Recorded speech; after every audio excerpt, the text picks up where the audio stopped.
Welcome to the Sovereign System, the only place where we don't just analyze the system, we architect a way out. Are you tired of being told you're a component, a mere cog in the machine you don't understand? We reject the idea that your only goal is to survive the chaos. Our purpose is to become sovereign, that is, fully decoupled, resilient, and in command of your own life. Each week, we use a powerful 360-degree framework combining Terence McKenna's novelty theory, occult history, material sciences, and the intentional change model to cut through the noise and reveal the forces shaping your reality. I'm Dave, one of your hosts. While I often dive deep into galaxy brain complex systems, my co host John ensures I stay grounded and focused on practical, real world steps. That's right, Dave. My job is to be the street level translator. I make sure that everything we discuss, from the massive novelty spikes to the four quadrants of reality, is immediately actionable in your day to day life. We're here to build the bridge between the grand geopolitical chess game and the health of your mind, body, and bank account. Not only bank account, but also your soul. But let's dive in. This is the sovereign system. On this episode, we are ripping the armor off modern leadership with Brené Brown's Dare to Lead in her groundbreaking research on vulnerability. Coming up in this episode, our novelty spike this week, a CEO of one of the world's biggest airlines just lost his job, not because of a plane crash, but because of a 4-minute video. We'll show you how the Air Canada CEO's spectacular failure to be vulnerable is a textbook case of everything Brown warns about and Dare to Lead. Then we're diving deep into the four quadrants of vulnerability. We'll show you how Brown's research proves that armor we wear to protect ourselves in boardrooms, in relationships, in our own heads is exactly the thing that's keeping us trapped in the identity cage. The sovereign breakthrough, the rumble. We're giving you the protocol for learning and leaning into discomfort instead of running from it. This is the skill that separates the sovereign architect from the armored patient. And finally, your sovereign win, the armor audit, a step by step exercise to identify the specific shields you carry into your daily life and the hidden costs they're charging you. Sounds like another banger, but first, should we give the people a quick recap of last week? Quick recaps, architects. Last week, we went deep on Carol Dweck's growth mindset and how the system tries to cage your identity with clinical labels. We showed that fixed mindset is just the identity cage wearing a lab coat. Right, and the big takeaway was your brain isn't broken, it's an antenna. The system wants you to believe you're a busted radio, but we showed that you're just tuned to the wrong station. The growth mindset is the dial. You stop asking what's wrong with me and you start asking what station am I tuned to and who put me there.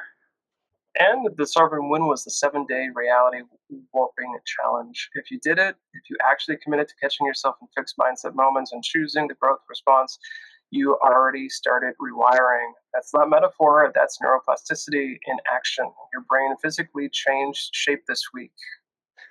Beautiful. And if you didn't do the challenge, hey, no judgment. That's actually the perfect setup for this week, because Brené Brown would say the reason you didn't do it is probably the same reason most of us avoid hard conversations, dodge feedback, and pretend we're fine when we're clearly not fine. It's called armor, and today we're taking it off. All right, let's get started with this week's novelty spike. Architects, this week's novelty spike is a real time, real world masterclass in everything we're about to discuss. You may have seen it all over the news. The CEO of Air Canada, Michael Rossell, just announced his retirement effective this fall. And the reason is not what you'd expect. Wait, isn't Air Canada that one that had the horrible crash at LaGuardia? The plane hit a fire truck on the runway? Exactly. March 22nd, an Air Canada Express flight from Montreal collides with an airport fire truck after landing.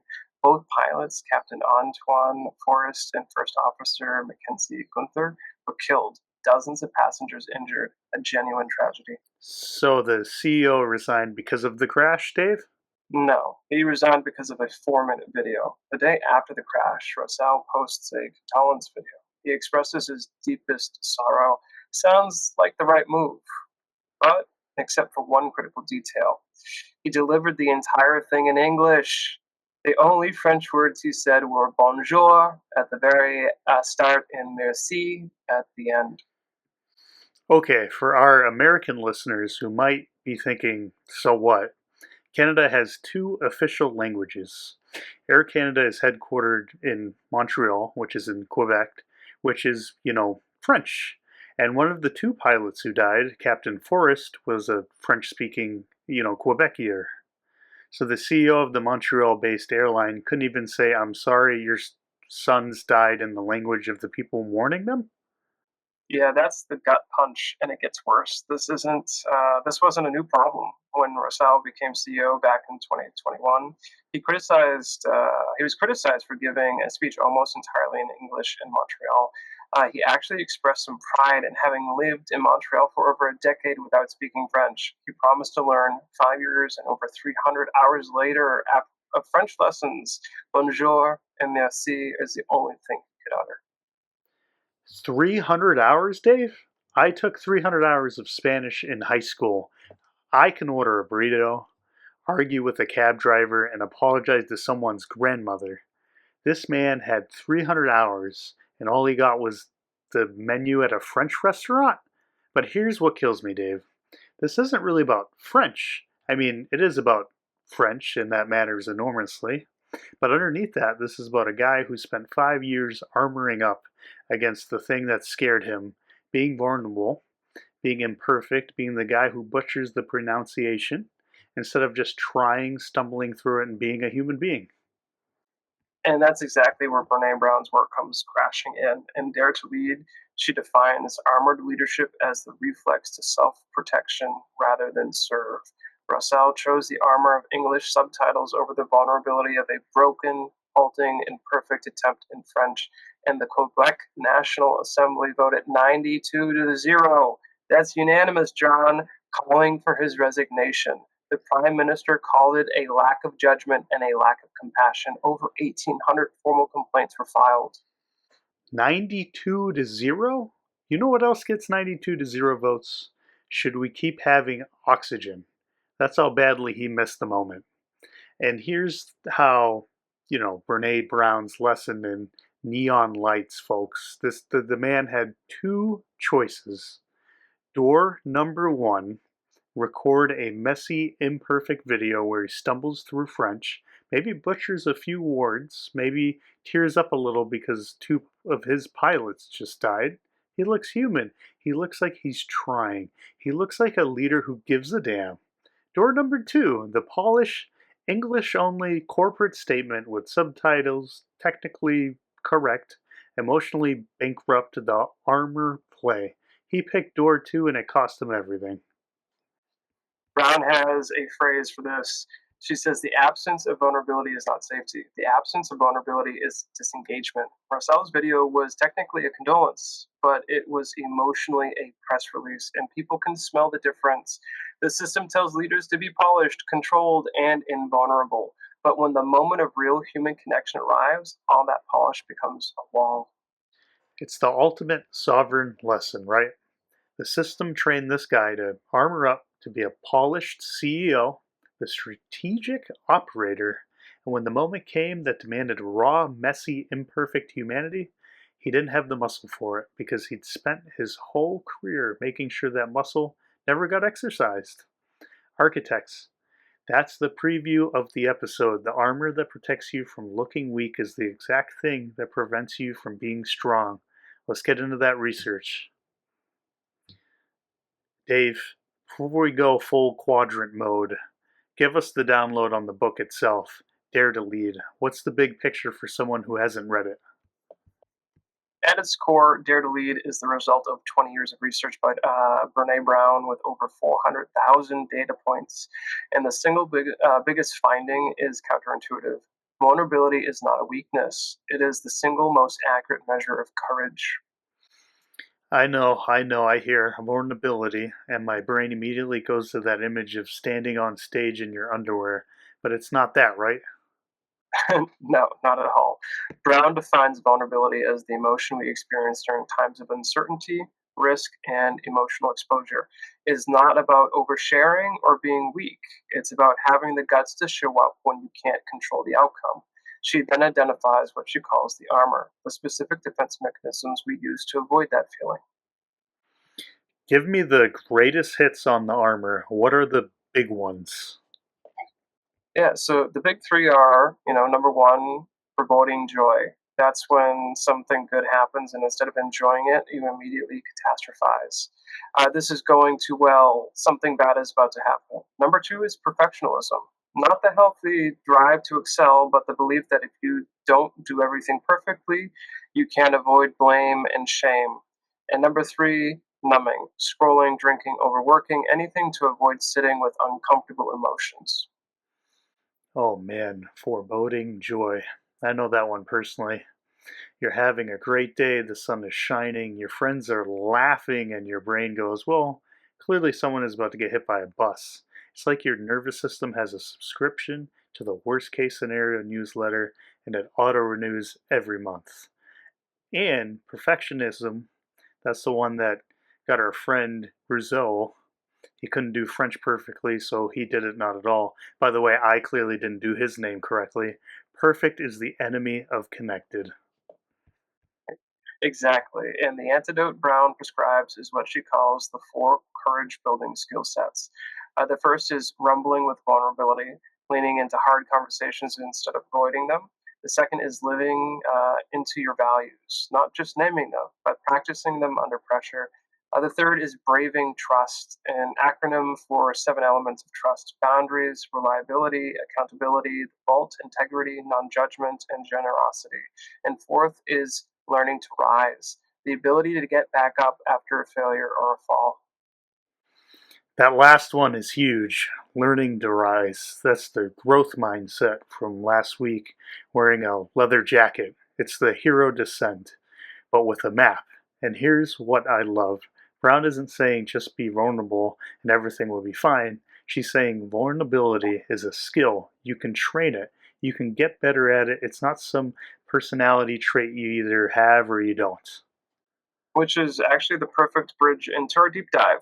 We're going to take these concepts and run them through our four quadrants to show how vulnerability operates at every level: the individual, collective, internal, and external. Let's go.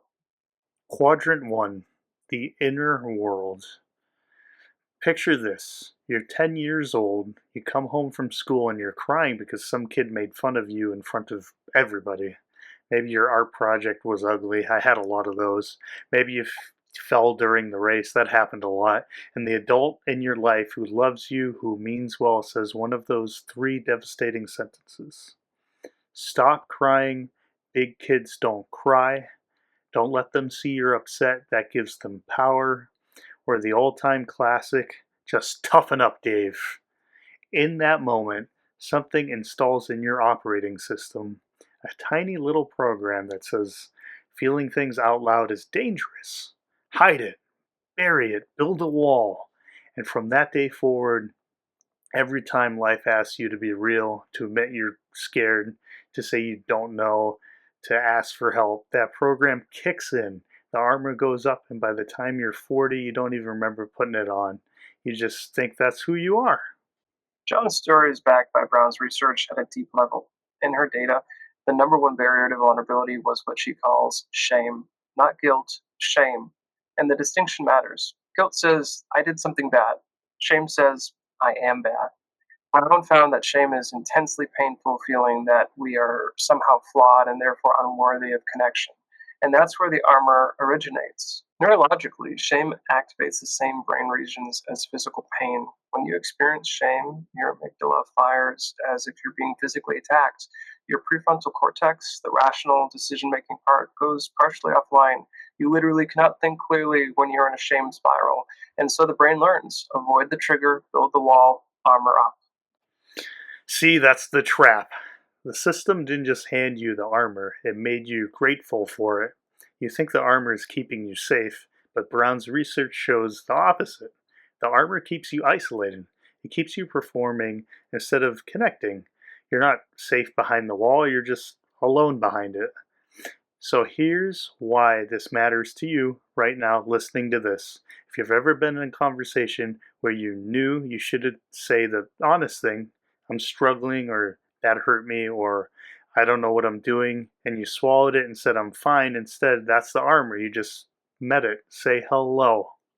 And now let's look at quadrant two, the physical world. Um, and let's look at what the armor does to your body and your observable behavior. Brown's research documented that leaders who operate from armored positions show specific, measurable behavioral patterns. They avoid hard conversations. They hoard power and decision making. They avoid giving honest feedback. They don't ask questions because they're afraid it will signal incompetence. It's the Razao pattern. The man avoided learning French for 5 years because stumbling through it felt worse than not doing it at all. And by avoiding the small, uncomfortable practice sessions, the vulnerability of being bad at something new, he guaranteed the catastrophic failure when the big moment arrived. It's like skipping every fire drill and then being surprised when the actual fire turns into a disaster. Brown calls this the vulnerability paradox. We love seeing vulnerability in others. We see it as courage, as authenticity, but we hate feeling it in ourselves. We see it as weakness, as exposure. The research shows this creates a measurable performance gap. Teams led by armored leaders show lower innovation, lower trust, higher turnover, and critically, lower psychological safety. Amy Edmondson's research at Harvard confirms this. Psychological safety, the belief that you won't be punished for mistakes, is the single biggest predictor of high performing teams. And the only way to create it is for the leader to model vulnerability first. So the science is literally saying if you want your team, your family, your life to perform at the highest level, you have to go first. You have to be the one to say, I messed up, or I don't have the answer, or I need help. And it's like being the first person on the dance floor.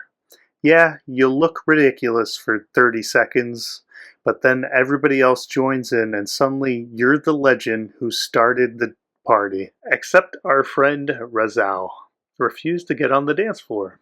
He hired a DJ, sent out invitations, and then stood in the corner with his arms crossed, wondering why nobody was having a good time. And that's a good one, John. Let's look at the next quadrant, which is quadrant three, the collective inner world. Now, this is where it gets really interesting for our sovereign system framework. When one person armors up, they hurt themselves. But when an entire culture armors up, that's an egregore of invulnerability. And it's one of the most powerful and destructive collective thought forms operating in the modern world. Think about it. How many times have you heard, it's not personal, it's business? Leave your emotions at the door, Dave. Show no weakness. These aren't just phrases. They're commandments of a cultural religion, the Church of the Invulnerable Professional, and we all attend every single day. Brown's research mapped this at an organizational level. She found that cultures where vulnerability is punished, where people are shamed for not knowing or for admitting failure, the organization develops what she calls a shame culture. And shame cultures have a very specific, diagnosable symptoms. Blame becomes the default, cover ups become standard practice, innovation dies because nobody is willing to risk failure, and the trust becomes transactional rather than genuine. The fascinating part, the research shows that these shame cultures often look successful from the outside, high revenue, impressive metrics, but they're fragile. One crisis, one disruption, and the whole thing shatters because there's no trust to fall back on, no genuine connection between the people and the system. That is Air Canada in a nutshell. From the outside, profitability airline, effective operator. The Prime Minister himself said Razel was, quote, an effective operator, but the moment a real crisis hit, a crisis that demanded humanity, not operations, the armor had no play. The system could run the business, but it couldn't hold the people. And notice how fast it collapsed. 92-0 in the Quebec National Assembly. 1,800 complaints, the Prime Minister publicly rebuking him. That's not an overreaction. That's years of unexpressed cultural frustration erupting all at once because the armor finally cracked in a moment that mattered. Architects, this is the lesson. Armored systems look strong, but they're brittle. One moment of real human need and the whole thing can shatter overnight. Quadrant 4, the collective exterior world. Let's jump to it, Dave. This is where we zoom all the way out. Brown's work identifies the institutional machinery that manufactures and reinforces the armor. Think about how leadership is taught in most business schools. It's strategy, finance, operations, decision trees. Where's the course on how to sit with discomfort? Where's the module on admitting you're wrong without losing your authority? The system literally does not train leaders for moments that matter most. It trains them for spreadsheets and quarterly calls. And then, when the Air Canada crash happens, when two pilots die and a nation is grieving, the system has no playbook. Because the playbook has always been control the narrative, manage the message, protect the brand, not be a human being. And here is the sovereign breakthrough. Brown says the antidote to the armored system is what she calls daring leadership. And the very first principle of daring leadership is this: you cannot get the courage without walking through vulnerability. Period. There is no shortcut. There is no armor wearing path to the authentic connection. You either drop the shield or you stay behind it. So the system, business schools, corporate boards, political structures, is literally designed to produce leaders who are allergic to the one thing that makes leadership work. It's like a cooking class that teaches you everything except how to use fire. You can chop, you can measure, you can plate beautifully, but you can't cook. And Brown offers a framework for rebuilding the system from the ground up. Her Braving Trust acronym works at a systemic level too. Organizations need structural boundaries, measurable reliability, systems of accountability, a culture of vaults where confidences are kept, institutional integrity, non judgment backed into feedback processes, and generosity of interpretation and how we read each other's motives. Without these structural changes, you're just asking individuals to be vulnerable inside of a system that will punish them for it. And that's not courage, that's sacrifice. Which is why this podcast exists. Architects, we're trying to build the sovereign system, a community where vulnerability isn't punished, it's the price of admission, where you can say, I don't know, and the room says, let's figure it out together, instead of found the weak one. That's the world Brown is describing, that's the world we're building. All right, architects. The sovereign breakthrough this week is the practical tool. One calls it the rumble. In her framework, a rumble is a conversation, a process defined by a commitment to lean into vulnerability, to stay curious and generous, and to stick with the messiness of problem solving. I love this because Rumble is what you do with a cookie. Rumble is what you do with the truth. It's not a polite discussion. It's not a can I give you some feedback moment where everybody braces for impact. It's where we're going to get into the messy, uncomfortable, no easy answers zone, and we're going to stay there until we find something real. Yeah, so the Rumble protocol works at every scale. Brown uses a specific phrase to initiate it. The story I'm making up is. This is powerful because it does three things simultaneously. First, it owns the narrative. You're acknowledging that you're interpreting events, not stating objective truth. Second, it invites the other person to correct or expand the story. Third, it prevents the shame spiral because you framed it as a draft, not a verdict. Okay, let me story this for the people. Say you're at work and your boss cancels your one on one meeting for the third week in a row. The armor response is either you stew silently and start updating your resume, or you storm in and say something you regret. The rumble response is, hey, I wanted to check in with you. The story I'm making up is that our one on one keeps getting canceled because my work isn't a priority, and that story is making me feel like I'm not valued. Can you help me understand what's actually going on? See the difference? You're being honest, you're being vulnerable, but you're not attacking, you're not hiding, you're just being a person, and you're giving the other person room to be a person back. The research shows this works because it short circuits the default human response to conflict, which is fight, flight, or freeze. By saying the story I'm making up, you activate the other person's prefrontal cortex instead of their amygdala. You're signaling safety rather than threat. It's neurological judo. And Brown is clear the rumble isn't comfortable, and it's not supposed to be. The discomfort is the signal that you're doing it right. If it were easy, it wouldn't require courage. Architects, the rumble is your new weapon. Not a sword, not a shield, a bridge. Every time you feel the armor going up, the desire to hide, to control, to perform, replace it with 6 words. The story I'm making up. That's how sovereign leaders communicate. That's how architects build. All right. So, awesome work, John. Totally resonate with what you're saying here. That wraps up our 4 quadrants. And so we're going to move on to our last segment, the sovereign win. And this is on the armor audit. So, all right, architects, this is your homework. This week's sovereign win is the armor audit, and it's based directly on Brene Brown's framework from Dare to Lead. And before you groan, this one was actually kind of fun. It's like being a detective in your own life. You're looking for the culprit, and the culprit is you, but in a loving way. Here's the exercise. Over the next 7 days, you're going to track 3 things. Step one, identify the armor. Every day, catch at least one moment where you feel the armor go up. It could be foreboding joy. You're happy and you're catastrophizing. It could be perfectionism. You avoid starting something because you can't do it perfectly. It could be numbing.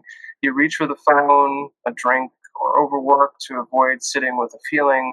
Write it down, just one line. Tuesday, 3 p.m., avoided calling mom back because I didn't want to have a hard conversation about Thanksgiving. Step two, name the feeling underneath. Under each armor moment, write what you are actually feeling, not thinking, feeling. Afraid she criticized my choices. Worried I'd say the wrong thing. Scared that I'm not doing enough. Brown's research shows that the simple act of naming an emotion reduces its neurological intensity by up to 50%. Naming is taming.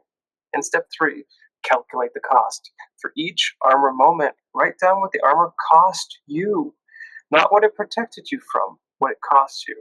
Cost me a real conversation with my mom. Cost me the chance to start that project. Cost me an evening of actually being present with my family. See, this is the genius of it. We never calculate the cost of armor, we always calculate the cost of vulnerability. If I'm honest, I might get hurt, but we never flip it by not being honest. What am I losing every single day? I'll bet you a batch of artisani pickles that by day 7, the cost column is going to shock you because the armor isn't free. It never was. You've just been paying the bill without looking at it. And for the advanced practitioners, if you want to take this to the next level, pick one of those armor moments and do the rumble. Use the story I'm making up with someone you trust. That's your bonus challenge.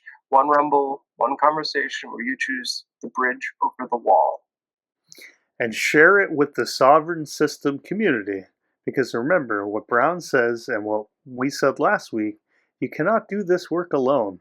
The final piece of the international change model is community.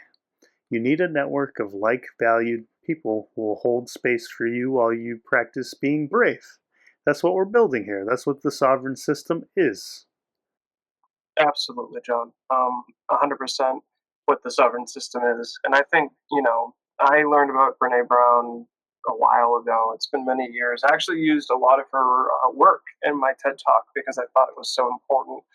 Um, it's really, remarkable her research and everything that she's done in her field and kind of all the doors that she's opened. I feel like if more people were aware of what being vulnerable actually was and what it enabled you to do, right? And I think this is a perfect way to frame it. Instead, I didn't do this because I was afraid. Yes, we get that, but what is courage, right? When we talk about it, especially the way that Brene talks about courage, courage is doing something in spite of fear. Of course, people are uncomfortable. Of course, it is. And one of my final stories, and I'll hand it back over to John to close this out here, is. I always love to tell people that I actually go to open mics occasionally, and I go for one of two reasons.